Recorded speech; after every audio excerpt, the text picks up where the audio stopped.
Hey, what's going on? Ryan here, SethBasedTriathlon.com. Pardon me while I itch my ear, but we are going to talk about IRONMAN Florida 2023. Just did that race a couple weeks ago. Just now got time to kind of decompress and recover and get back in real life with that. So I thought I would go through and share my experience for all of you looking at this race. They just entered a new 5-year contract for IRONMAN Florida and 7.3 Gulf Coast. That is basically the same location in Panama City Beach, Florida. Great event, great venue, great everything. We'll kind of dive into all that kind of stuff and information as we go through the video. I've got Facebook Live open up for comments. So if you got any comments or questions, I'll look over here occasionally. My main screen is right here. My camera is right here, so I'll be looking at you here or there. Make sure I get myself centered into the camera as much as possible.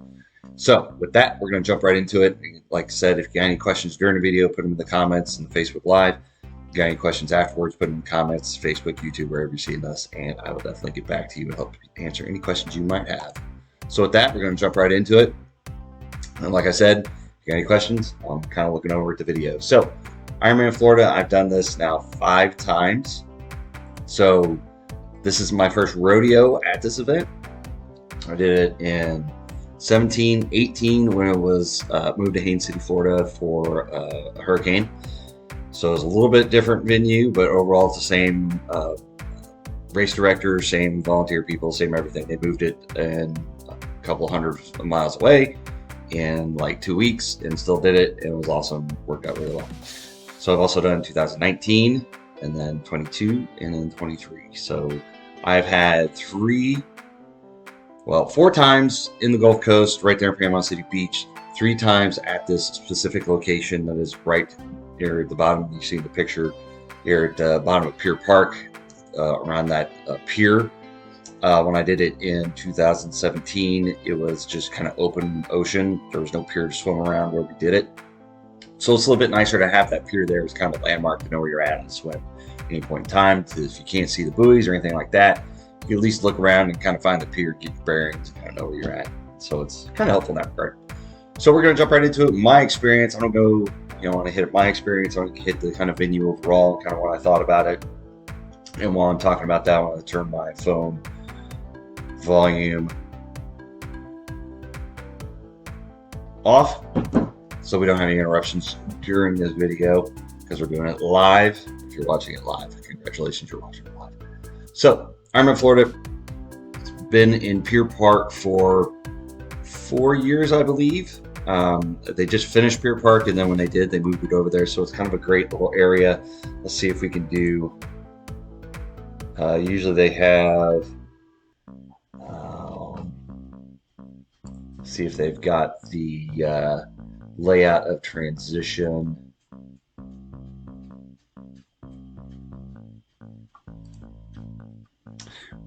Well, we're going to just jump right through that. So basically, they got transition here. So if you look on a map of Google, Pier Park kind of lines this whole thing. So transition is a big parking lot behind this kind of mall area. So it's a great parking lot. There's others. The other side of the parking lot is open for parking. There's plenty of parking. So if you're worried about coming to the course to find a place to park, they've got a huge mall parking lot that is basically open for everybody to park at during the day. For spectators, they can come and go or whatever. Personally, we've been staying at the Calypso Resort, and the West Tower is the closest to the pier. You just look out the window, and there's the pier, there's the beach, there's everything. It was great just to be able to go set up transition race morning and then come back and then just kind of chill a little bit, have my own bathroom, not have to wait in line for porta potties, not have to use the porta potties. And then when the time came, went down, kind of got ready on the beach, didn't have to sit there outside because it was a little chilly this race. So I didn't have to sit on the beach and get like super cold for extended periods of time. I could go back to the condo, be warm, go to the bathroom, get ready, kind of talk to the family and stuff like that before I went down. So it was kind of nice in that regard. So it's really, I've done videos on the transition and all the course and everything, so I'll try not to get too far into that. But like I said, overall, staying in those condos makes it really convenient to go to the athlete briefings, the welcome ceremonies, check-in, gear drop, bike drop, all those things. It was like a 5-10 minute walk to get to wherever we needed when we stayed in these condos. We didn't really need to go anywhere necessarily. We got a rental car, drove down, went to Walmart. It's like kind of up north a little bit, just, a 5-minute drive away from our condo. Load up on groceries and everything we need. If we need anything, we can always just drive to Walmart. We can walk to Walmart if we needed to. A little bit of a hike, but you could do it if you needed to. There's an Allen's little swim shop if you have family, kids, and you need to get like a raft or sunscreen or swimsuits or anything like that, or even sweatshirts if it's a little bit cooler than anticipated, and you bring the right gear. So it's a very central location to get these condos, the Calypso, and then there's a bunch of other condos kind of as you go along the beach here. Plenty of places to stay. Makes it super convenient to do the race, so you don't have to spend your time driving around and everything. That's why I really like this venue. I really like Panama City Beach because it's set up to have a large capacity for people because it's kind of a destination for spring breakers. But in November, there are no spring breakers. There are very few snowbirds that are coming down yet. Usually they're kind of the Thanksgiving to Christmas in the February and March timeframe is when the snowbirds kind of come down and kind of, populate the area. So at this point in time, it's like Ironman. Everywhere you look, it's all Ironman athletes and everything. So it's kind of nice to be there, and you're kind of you're the big show for the weekend for that area, and they're definitely glad to have you there. But jumping into my race again, stay at the Calypso makes it super convenient. You walk over to race morning, set up transition, make sure your bike's good, make sure everything's good, make sure nobody moved your bike, make sure nobody smacked your bike with anything. It's always kind of interesting when you see people walk up to your bikes and maybe their bike is pointing the wrong way. You don't want to walk up handlebars or anything like that, because when you come out of T1, you're getting your own bike from the rack and then running it to the exit. So there weren't enough volunteers to get your bike and have it ready for you. So, it is what it is. It's not a big deal. So I did go into transition. I put in any of you bring your personal needs bags for the bike and for the run. You drop them off, the special needs or the personal needs for the run. You drop off right here on Front Beach Road. And then there's a rider truck for your bike personal needs. Drop those off, went over, and I put, I like those little mini cans of Mountain Dew in transition, kind of give you a little energy shot, so it can get you out there, get a little bit of energy going, especially after a long swim or a long bike ride. So I put in there, I froze bottles of water and put it in there just to keep that stuff cool, because even though it was probably like 40s in the morning, which is very kind of cool and crisp, but wasn't horrible, it did warm up. It was for race day. It got in the high 70s, maybe touched the 80s. So when that sun was out, it warms things up. So if you leave your stuff out in the open, because your transition bags are just sitting out in the open, both for the run and for the bike, they're going to get warm. So I froze a bottle, put it in both of them with my Mountain Dews to keep everything kind of cool.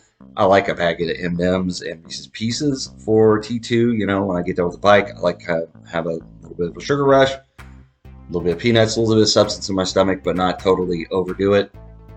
And if I didn't put that freezer block in there, sorry, something definitely in my eye right now. So if I didn't put that in there, my M&Ms and stuff would be a melted gooey mess. Worked out just perfect.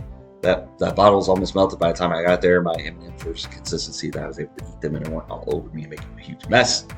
So there you go, nutrition secrets from Coach Ryan that you never thought of. M&Ms in transition. Reese's Pieces are my go-to. At that point, at the end of a long bike ride, I want something that I find appealing and appetizing, especially even not outside of racing. I'm getting tired of goos. I'm getting tired of the sports gels. I'm getting tired of sports bars. I'm getting tired of bananas. At that point in time, and usually I'll bring Pop-Tarts for the bike ride because it is appealing. So I want things that make me want to eat, especially on the bike, especially in T2.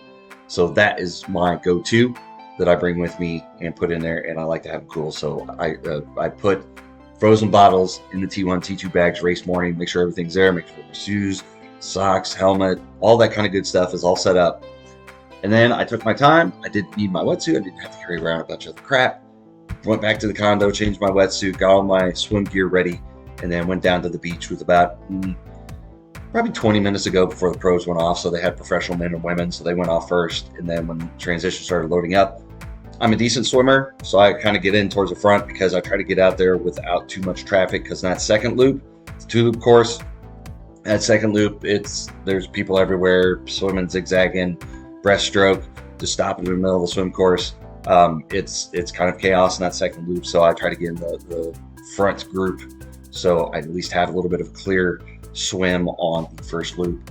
So as you can see, when they put out the buoys like the day before, so a lot of people were out there swimming. You know, the race on Saturday, they're out there swimming. Thursday, they got some buoys out. Fridays, they got all the buoys out. So Friday, people were actually kind of doing one loop of the course.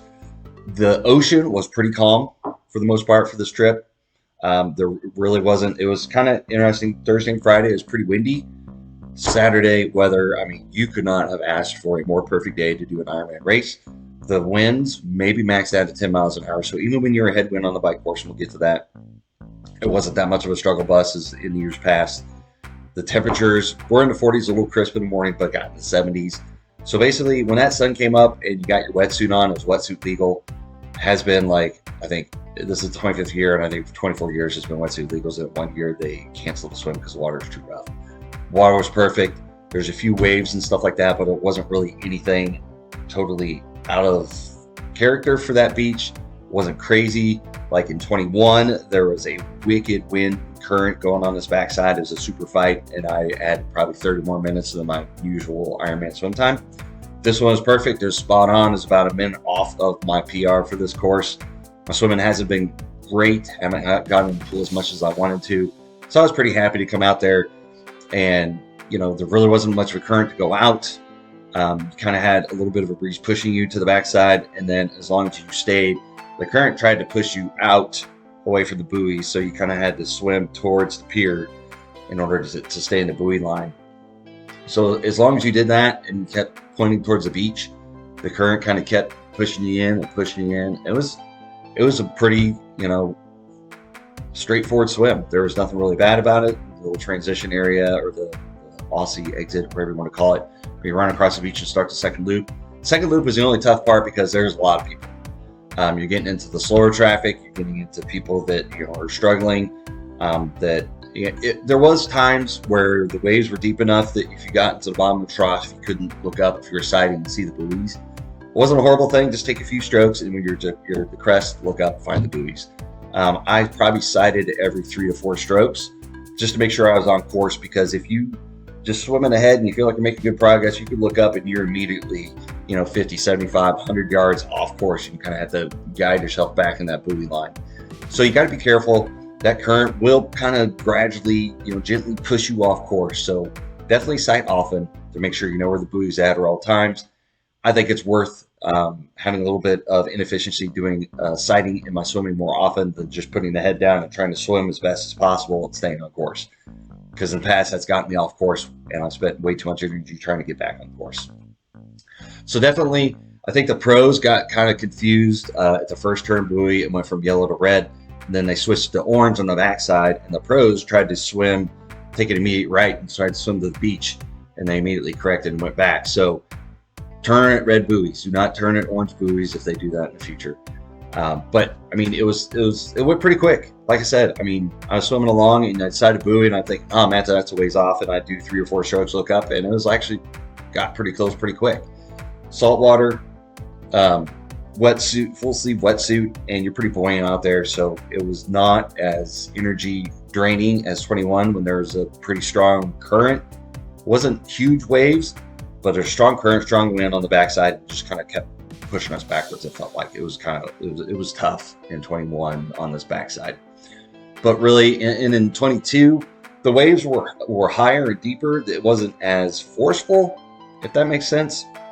But man, when you're in that trough and you look up, it was like, holy cow, you know, I can't see anything. You have to wait till you crest. As long as you just keep swimming forward, you get past them. It's not that big of a deal. But 21 or 22, the waves were a little bit deeper. And this year has been one of the most, I compared to 2017. That was I think my best swim time at this race.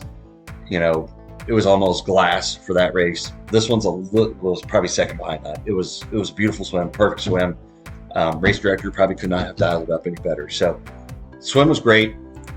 So I'll just look at my Garmin time, you know, and you know, this race was validation for me for Legacy for Ironman. I did my 12 races, got in my qualification for Legacy program. This was my validation race, and I validated. So now I'm waiting to 2026 to do Ironman Kona.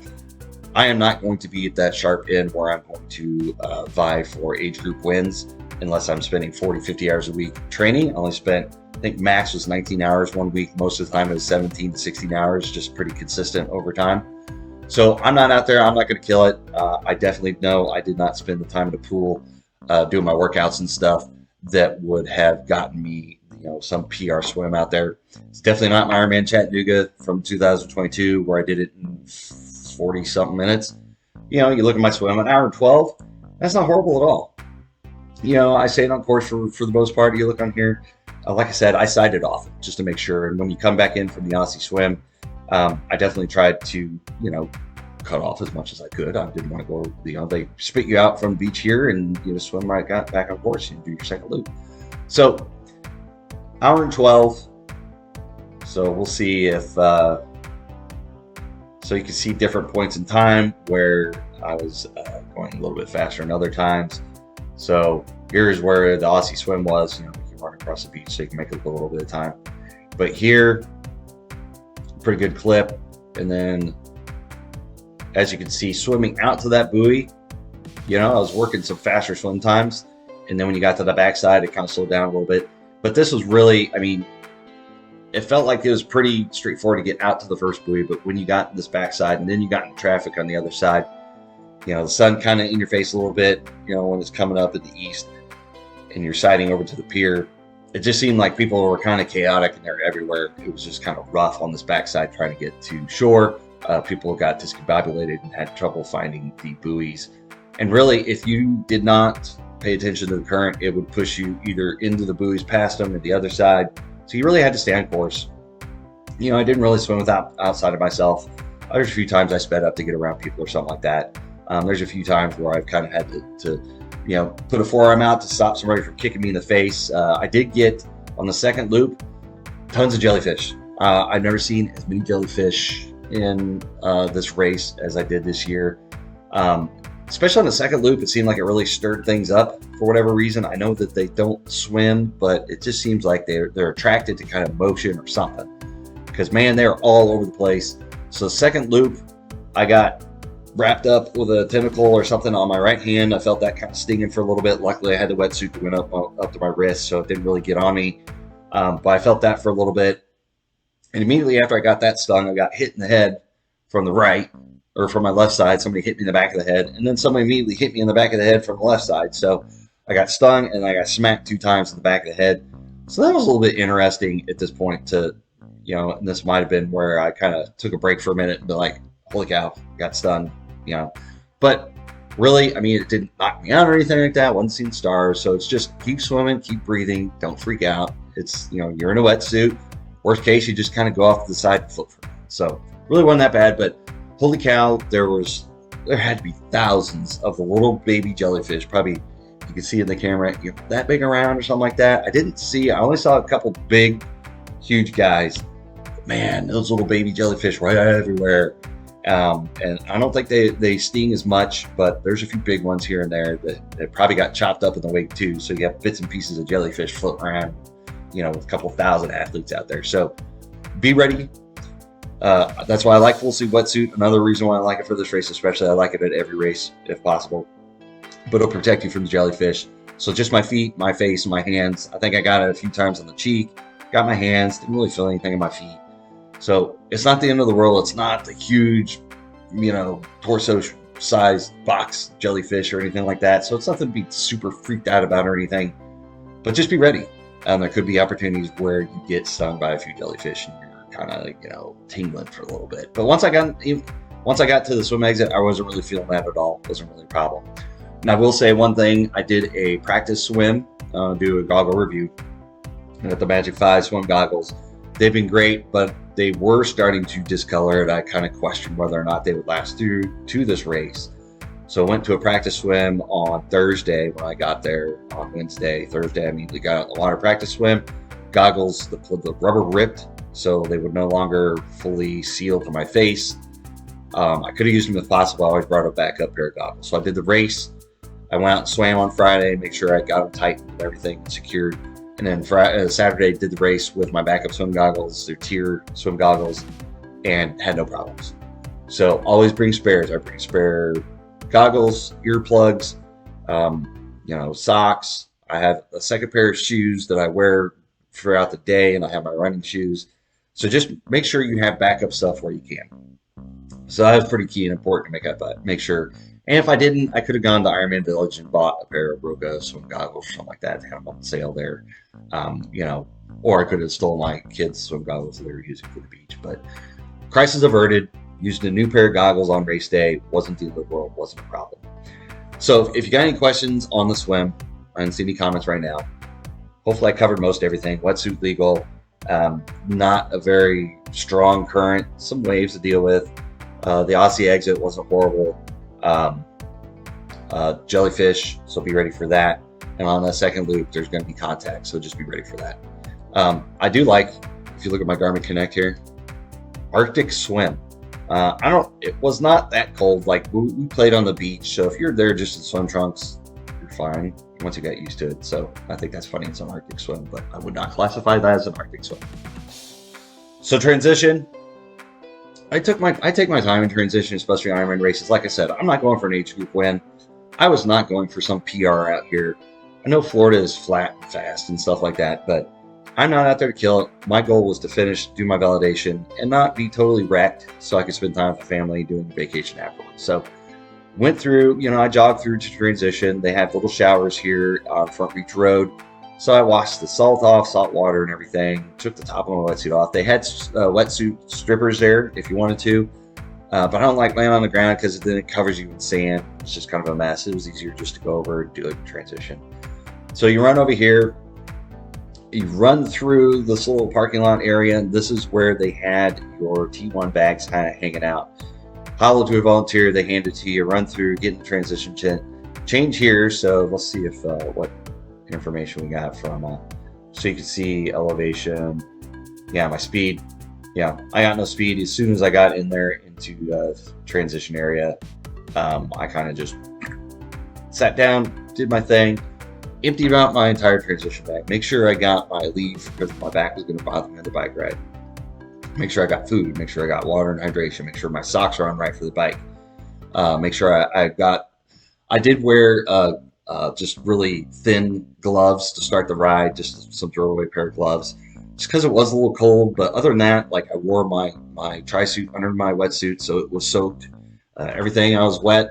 I had new socks, shoes, and then my helmet, and then had gloves that were dry.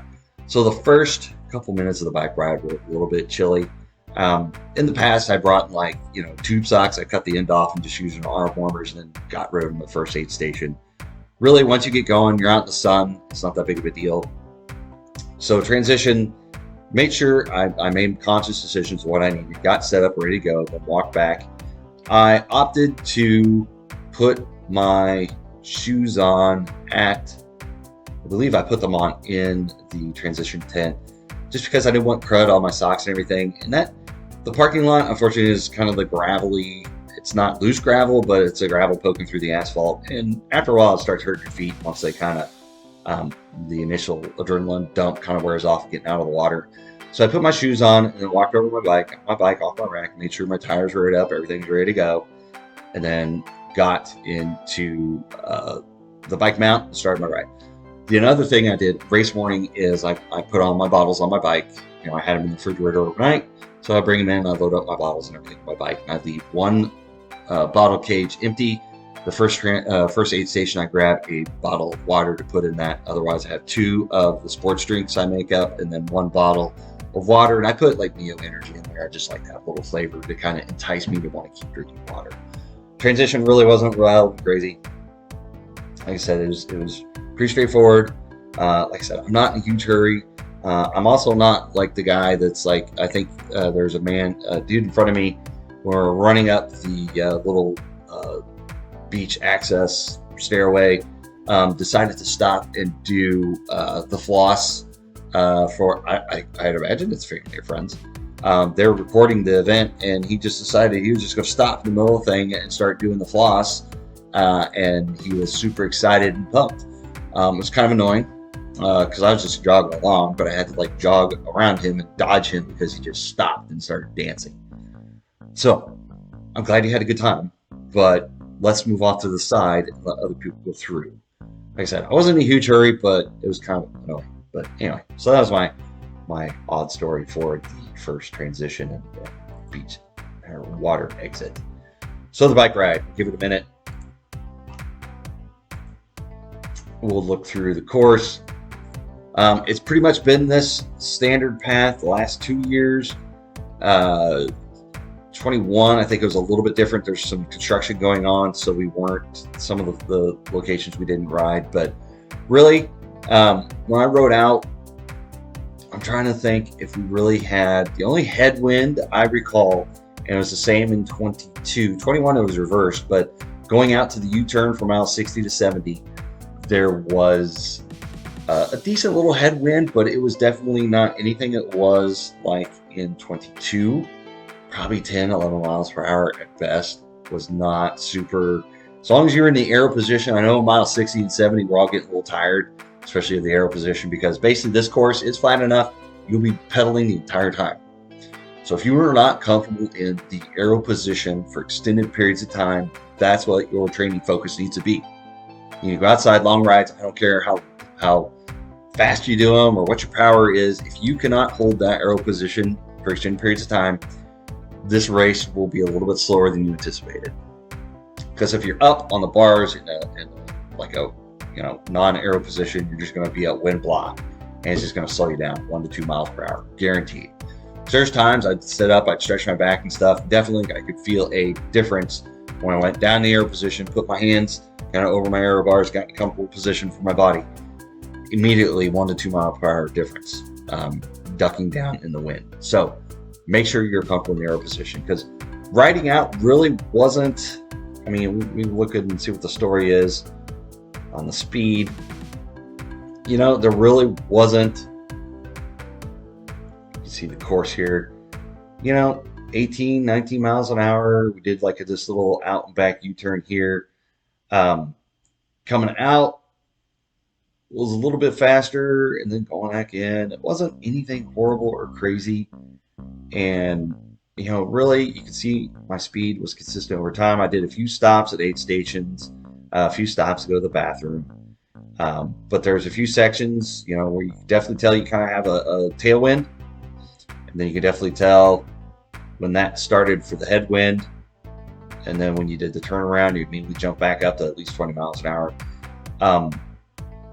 And then coming back into town, there's a little bit, especially from this turnaround down to back into this West Bay area, it was tailwind, put it down in aero position, and just kind of crank along. I was not like trying to kill it by any means. I wanted something left for the run. So basically, I mean, if you look at my power, I was not killing it. 165 watts, 142 watts. My FTP right now is like 275 or something like that. I was not killing it by any stretch of the imagination. I would almost call it soft pedaling for the most part, but you are pedaling. Like, there are sections you couldn't just coast. You had to pedal. But I was not out there killing it. I mean, if you look at my stats, called it primary benefit base. I was not out there killing myself by any means. Average power is 153. Normalized power is 167. So usually for my long rides, I was around like 175, 180 range, especially around here in Kansas. We have a few more hills. Believe it or not, in Kansas, we've got hills. So I was definitely not out there killing myself. Like I said, my FTP set at 285 for all my training rides. So this course, so if you're like really trained up and you're really out there to kill it, and you can hit a normalized power of 200 watts, then you'll probably do pretty well, especially for this year. Like I said, the wind was really not a factor. Temperatures got a little bit warm, but not crazy. I was not really sweating until mile 7. Really did not get, I think you could look at the temperatures for whatever it's worth, because it's based off your watch on your arm. So temperatures, like 82, 84, maybe. I mean, so, and this is off my watch on my wrist, so it's got body heat mixed in a little bit. So the highest was like 82. This was definitely not a struggle fest of a bike ride, I will tell you that. So you see these little elevation gains and stuff, these little spikes and whatever. I don't know what these spikes are. Let's see what the elevation gain calls out. It could be a good old thing of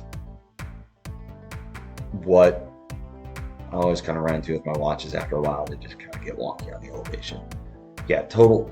Yeah, there's not 4,800 feet of climbing on this course.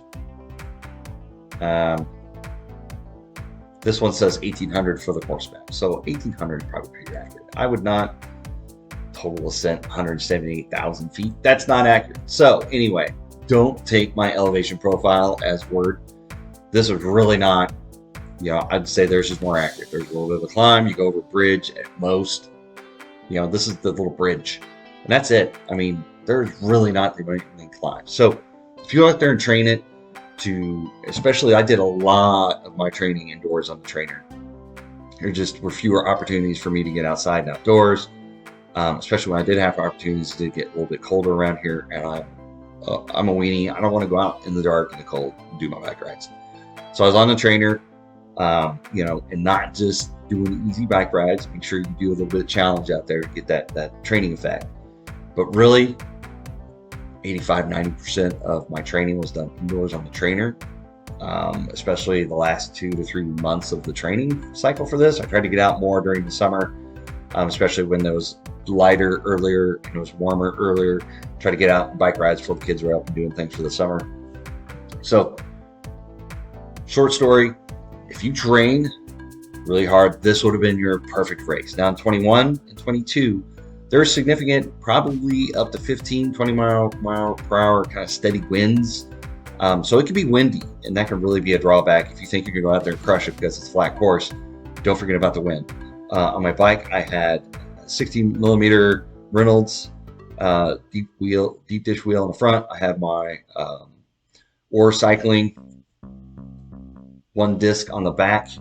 So I had a disc on the back. I had 60 millimeter deep rims on the front. Had no problem handling. I felt like, and I had my Euro aero helmet. I don't have it here to show you. So I had the aero helmet, I had the aero wheels, I had a disc wheel on the back. I've got my QRPR6. So I was set up optimally for any kind of headwind I encountered. And definitely that was to my advantage if I stayed in the aero position. Train for aero, train for your power, and this should be a very doable course for you. Like I said, I was not out there killing myself, and I've done a lot better on this course. Over 6 hours is, I'll take it. It's 18 miles per hour, and that's nothing to sneeze at. But at the same time, I've done better, but I felt like if I would have tried to kill myself a little bit more for faster bike time, I definitely would have suffered on the run. So I made sure I did my hydration, I did my nutrition, I accounted for the temperatures were not very hot.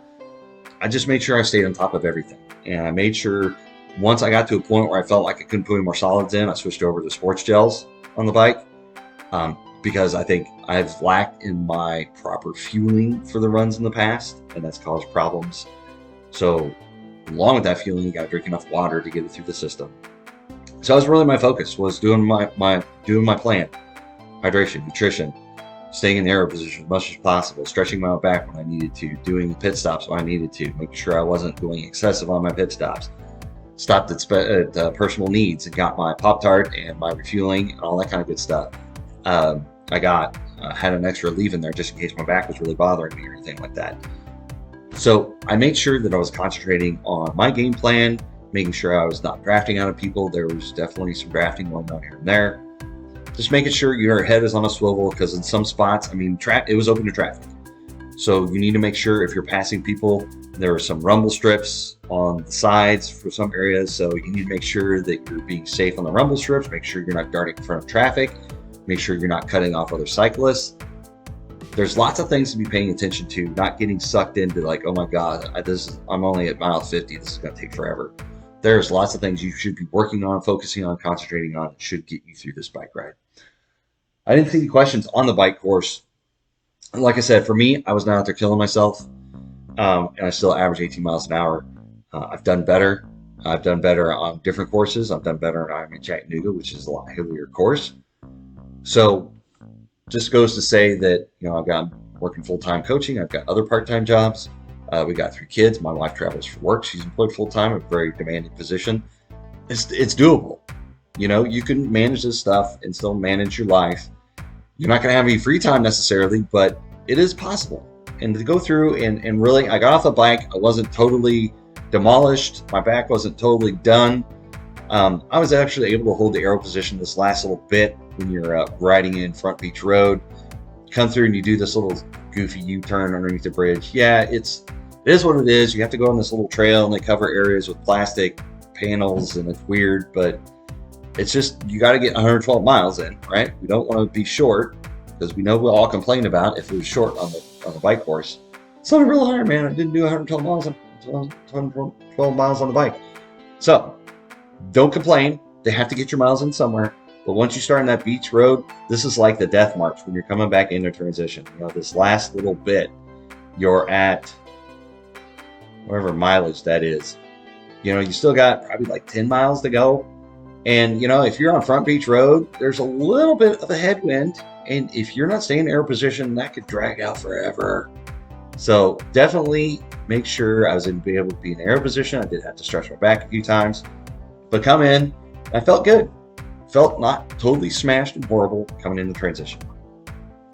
So again, transition, I am not out there competing for first. I am not competing for my age group. I'm not competing for a podium. I know I'm realistic with my training and knowing where I was at, what my targets and goals were. Come in, I handed my bike to they had bike catchers. So unfortunately, you know, looking at my bike, it looked like someone had dropped it. It is all scratched up on some of the handlebar sides and some other things. So it is what it is. They've got volunteers. Most of them are not used to the triathlon scene. So, you know, I handed it to them. It looked like everything was okay, but unfortunately it did look a little bit marked up and a little bit disheveled. All the bottles were on the ground when I went to pick it up after the race. But they have bike catchers there. You don't have to walk back to your spot and rack it. So you give your bike to the bike catcher, and then you walk through. There's porta potties lined up everywhere. Made a porta potty stop. Come through, get your bag, and then you go to the transition or the changing tent, and you change in the tent. Then you come out and start the run course. Again, I took my time. You know, it was 11 minutes. Went in there, got my stuff, sat down in the seat, opened my bag, made sure I went through everything, make sure I ate. Because at that point in time, it's probably the hungriest I will be for the rest of the day. Because once you're in the run course, your stomach is dealing with all kinds of stuff. Last thing you want to do is eat, put nutrition in it. So I ate my M&Ms, I ate some Pop-Tart, I drank some Mountain Dew, drank some water, switched all my stuff, put on dry socks. I have a separate pair of socks for T1, T2, and I do wear socks for the run. Put on my shoes, got everything situated, made sure I went through my bag. If I wanted the gel, I put it in my pockets. If I need anything else, I got it out of the bag, and I put everything back in the bag and took off. A lot of people get all worked up. They want to be in a hurry. They want to do transition, get on the run course, and they realize, I forgot this in my bag. I forgot this in my bag. I put all the loose stuff in a big Ziploc bag inside the transition bag. Take that out, look through it, put it on the ground if you need to, put it on the chair next to you. Plenty of chairs open, and go through it and just make sure you have everything you need. Got it all done, reapplied some friction barrier to the sensitive areas because you'll definitely want that for the run. Especially, it was warm, but I wasn't like excessively sweating, so I wasn't super sweaty, but I was kind of dried up, and you're still kind of salty from the swim. So you definitely want to lubricate the sensitive areas. Guys and gals, definitely have Aquaphor in my bag, and it was fine. Because if it gets too hot, it gets like super soupy and melty, and it's kind of gross. Perfectly fine. Like I said, I had my frozen water bottle in transition bag, so it kept everything a little bit cooler. Make sure I lubed everything up that I needed to. Sunglasses, visor, run shoes, socks, and then bib belt, and I was out of there. Took any nutrition I wanted. So really, like I said, I was quick and concise and efficient with my transition, but I was not in a super huge hurry. Don't get in a huge hurry in transition. That is a point to set yourselves up for the bike, for the run. If your socks are messed up, if your shoes aren't on right, if your kit isn't on right, or something, and you're fudging with that for 112 miles of the bike ride, that sucks. This is your time to get everything squared away, or the run. If you get through and you're starting to chafe or anything like that, aid station, not every aid station has like Vaseline or something. Make sure you get squared away in transition. Don't be in a huge hurry. Okay? Words of wisdom. Live by it. So, getting through to the run course and ignore the moaning and groaning of my dogs in the back. They're upset that I'm talking to you guys and not paying attention to them. So she lays on the ground and groans. So we'll continue. The run course. So run course, my stomach is a bane of my existence. If I don't get enough nutrition in on the bike, usually does not want to cooperate on the run. So if I try to make up on the run, I get too much in there. We get sloshing, all kinds of just pain in the ass stuff going on. So I made a conscious effort on the bike to make sure I was fueled, make sure I was hydrated, make sure I had enough solids in there, make sure it wasn't excessive and I wasn't going to be sloshing starting the run. And the goal was run aid station to aid station, run, jog, whatever I can do. That was the goal. And every aid station, you walk it from start to finish. I got my cup of ice, I got water, or I got Coke if I wanted it, or Gatorade, or Red Bull, or whatever I wanted. Poured it in the cup with the ice so it was nice and cold.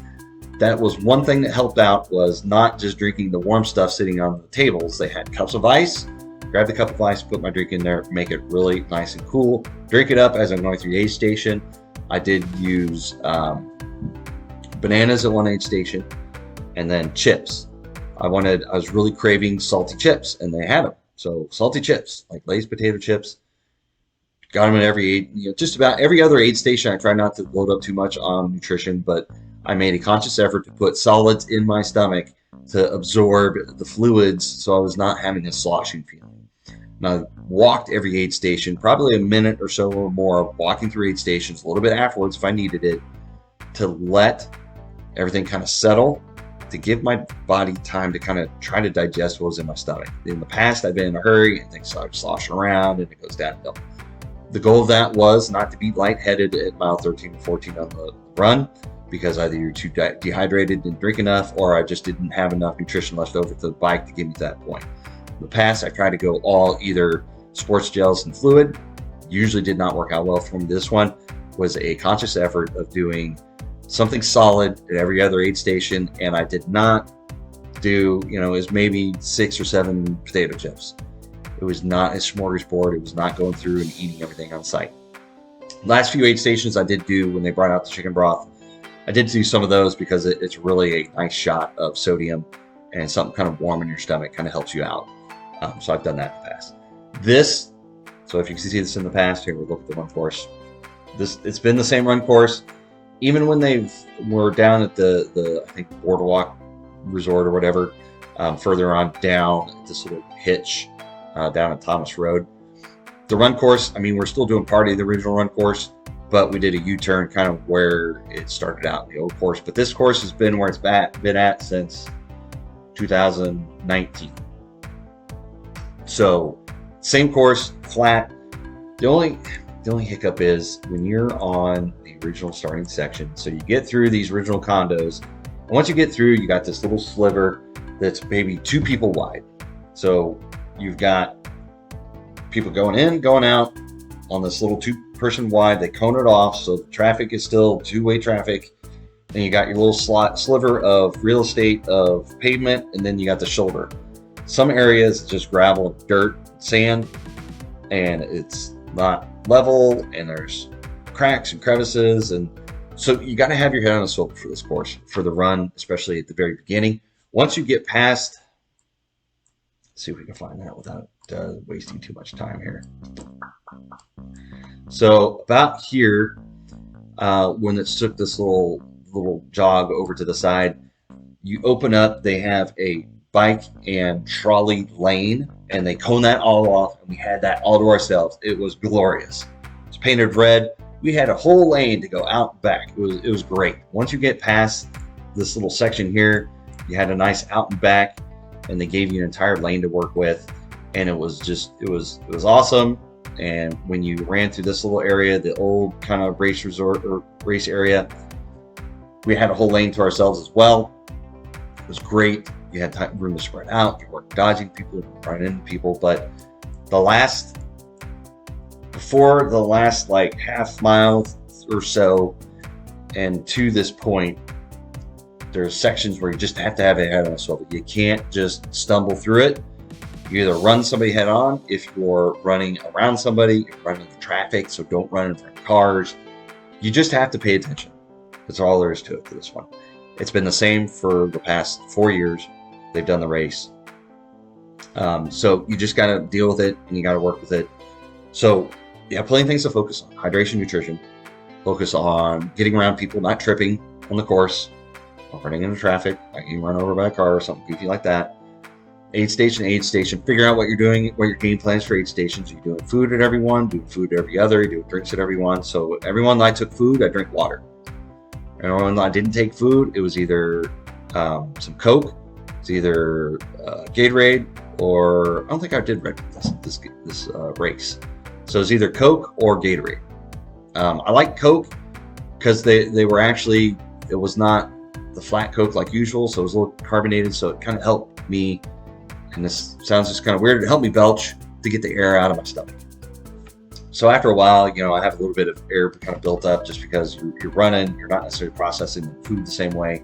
It helped kind of just get it out so there wasn't like a bloating feeling. That was nice about this race. I very rarely dealt with the bloating feeling. Did not bonk like I normally do at mile 14 or 15, where I'm just kind of like lightheaded, tired, and kind of ready to be done. The only place I had a problem was one aid station over here. I had to stop, and my sock was feeling kind of weird, so I was adjusting my sock, leaned over, kind of cramped up a little bit, but I was able to walk it off and able to start back on the run. So cramping was a little bit of an issue. Just after a long day, it's not about, for me, it's not about hydration. It's not about sodium, electrolytes, and carbs, all that kind of crud. It's just about exercise-induced muscle cramps. I did do hot shot. I did beginning of the swim, beginning of the bike, middle of the bike, and I did not take it on the run because it's not boded well for the front course for my stomach. So I did that, did the best I could. So this, for me, is the best run time for this course. It is not my best Ironman marathon time, but to keep it under 5 hours is pretty solid. So overall, you look at the elevation profile for the run, a gain of 254 feet. There's no crazy hills on this thing or anything. As long as you find rhythm, you have a good solid nutrition hydration plan, it's really doable run course, super doable. It was nice this year. When I started the run, my first loop, the sun was out. When I started the second loop, it started setting a little bit.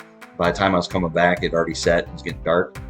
So once it got dark, I was actually kind of cool, almost kind of chilly. As long as I kept moving, it was fine. But if I stopped, if I was walking, a little bit of sweat or something like that, I got a little bit chilly. So it was kind of nice. It was perfect run weather. The first loop, I was a little bit warm, sweat a little bit, but not excessive. I wasn't losing excessive amounts of fluid, so I didn't have to replace that. So you're going to have to pay attention if it's a little bit warmer. 2021, 2022 is probably in the low 80s, so a little bit more heat, a little bit more sweating. Probably didn't play that game as well as far as the hydration setup, but this one played it perfect. I was needing to stop at aid stations to continue to pee and not excessively. So I thought, I was pretty much in a 5 hour period. I think I stopped 2 or 3 times to go pee at the porta potties. So to me, that was a pretty good spot. You could see I was pretty solid at the beginning. I would walk to aid stations, but not as far. And then as we got kind of longer in, there's a few sections where I kind of had to walk a little bit the last mile and a half. Just getting worn out, just getting tired. The end was close, so it wasn't a big deal. Oh, excuse me. Oh, God, no. So hopefully you find this more exciting than I do. So it really wasn't crazy. I mean, you look at the temperatures, it's 78 degrees. What else is it to look at? So my pace, 10-minute miles or something like that. I was not, like I said, I was not out there to kill it. I was not out there to get a PR time or anything. Consistency.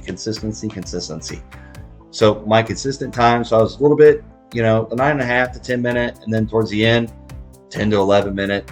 It's not the end of the world, I was moving. It wasn't 15, 16, 20-minute miles or something like that. So consistency over time, there's going to be a bit of a drop as you get through, but, just over time, just taking off the miles, aid station to aid station, and it gets done. I mean, it's not the end of the world. I got my marathon badge, got my 15K for November, 40K. Nothing really other to go over about that necessarily, but like I said, for this, the run course, daylight savings was the next day, so we had light up until my second turnaround. So I don't know what time-wise that puts us in, but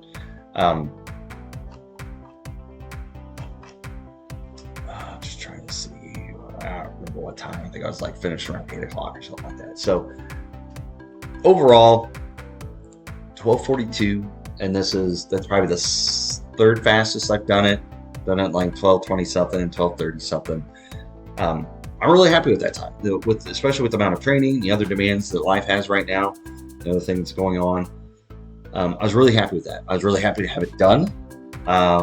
I am kind of secretly looking forward to having a little bit of break from a full distance until I do my Legacy Kona run, and then after that, when the kids are a little bit older, we'll kind of see if I want to continue on doing Ironman distance. Definitely do the 70.3 still, but it's just hard to get those long bike rides in and to make them fit with life, especially our kids are older, they're getting into the after-school activities and all that kind of fun stuff. I want to make sure I'm there for them and not, well, Dad's on his bike ride, so he's going to miss everything again.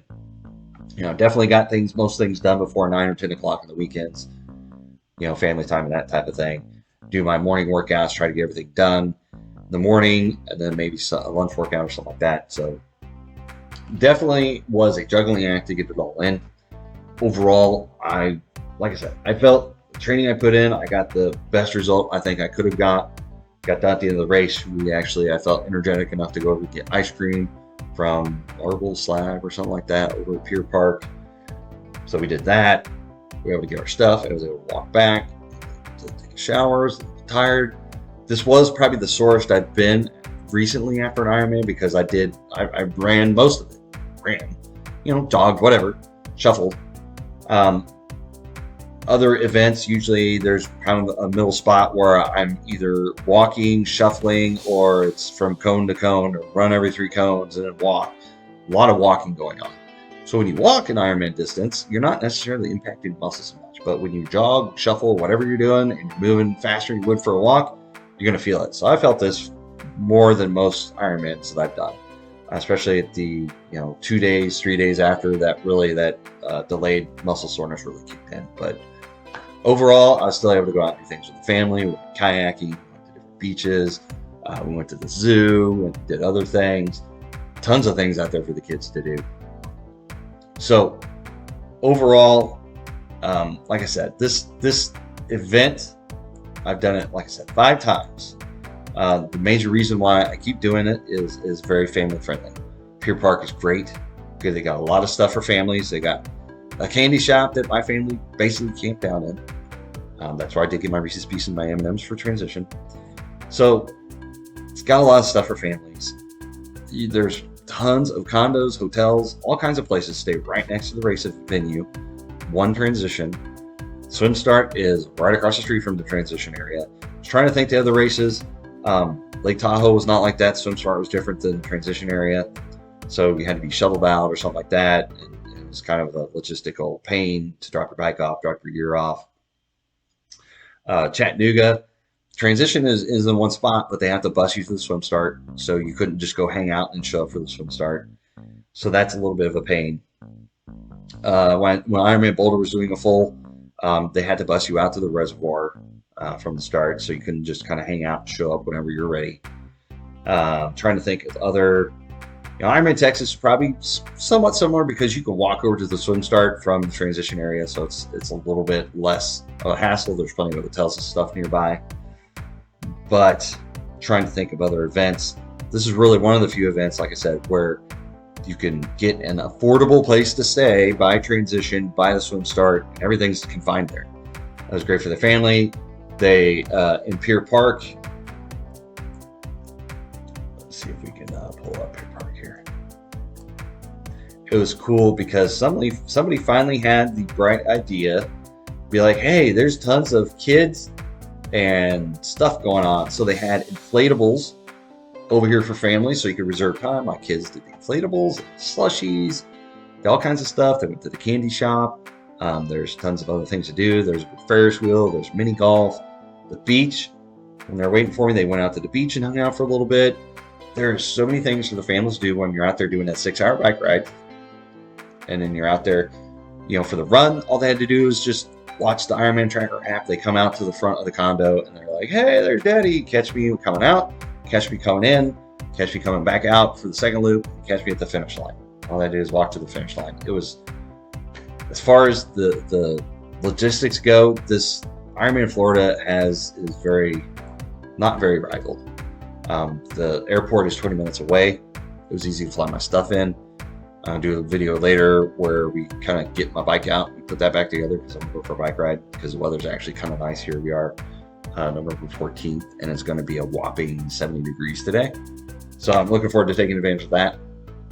So really, if I do future Ironman races, I'd love to go back and do Ironman Florida. Like I said, they got a 5-year contract to extend it, so it'll be 30 years of Ironman Florida going on out there. Don't know if I'll be back to do that race, but definitely, it's high on the list, high on the radar. The only conflict is it's during the school year, so it's hard for the kids to take them out of school and make sure they're caught up with schoolwork. Don't get me wrong, they don't mind missing school, but there's a little bit of conflicts with school like that going on that you kind of got to maneuver and everything. We had to put our dogs in the, someplace and board them for a little bit, so that's kind of a pain. So, and we had to leave. We trick-or-treated at home on Halloween, and then immediately the morning after flew out.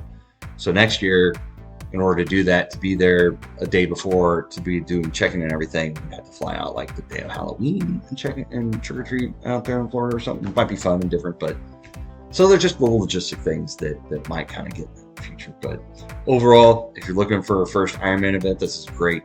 Support was great. I believe they had over 2,000 registered, around 1,800 finishers. Really, the course was not difficult. It was not an excessive amount of DNS or anything like that. The roads were paved freshly on the bike course, so that was nice. Tons of support out there throughout the entire run course. Really, I don't think you can go wrong. The race director has been doing this race he's been the race director, I think, 15 years, he said.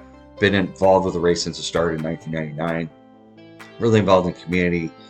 Pier Park's got everything you could probably want for as far as family, shopping, entertainment. They got a movie theater, all kinds of other stuff going on. There's a Walmart nearby for actually affordable groceries and stuff. Plenty of restaurants to eat, plenty of activities to do. We went to Sharky's, we went to Senior Frogs.